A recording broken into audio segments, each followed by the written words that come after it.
City workers are restoring gas services in Cordova. Dozens of homes have been without gas since an explosion on Wednesday that killed Hillard Minor. New tonight, people who now have gas in Cordova are afraid to use it. WIAT 42 News reporter Lillian Lalo is there tonight. And Lillian, what's being done to help calm those fears? Well, Sherry, for starters, tonight the mayor is answering some of the community's questions. I called him multiple times yesterday, multiple times today, and he finally agreed to do an interview with me through text messaging. So we were able to go back and forth, get some of those questions answered. He said he was too busy to talk to me in person because he's working as both the mayor and he has a full-time job in Birmingham. Cordova citizens say one of the biggest concerns they have is that the gas lines are dangerously old.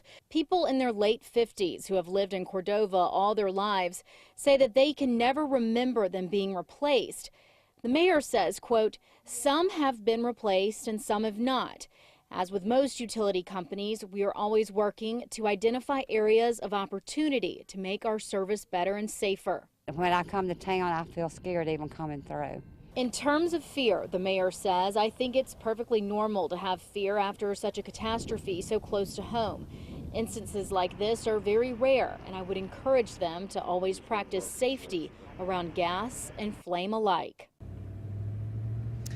And I spoke with Fultondale gas officials who are assisting here in Cordova, and they tell me that if you do smell that rotten egg smell, that is natural gas, and that odor is actually added as a safety feature.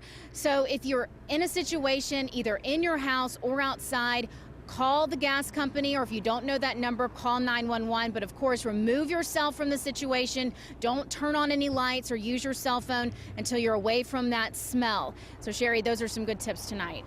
Lillian, if people want to voice their concerns in person to the mayor about the situation going on, when and where can they do that? Well, Sherry, they can come here to City Hall. They're going to have a meeting on February 10th, just their regular meetings they have monthly. Now, if they do want to voice their concerns, they do need to visit the city clerk and put in a request at least 24 hours in advance. Live in Cordova, Lillian Lalo, WIAT 42 News, coverage you can count on. We'll continue to follow this story for you with those meetings next week. To stay up to date with our coverage and see our past reports on this gas line explosion in Cordova, go to our website at WIAT.com.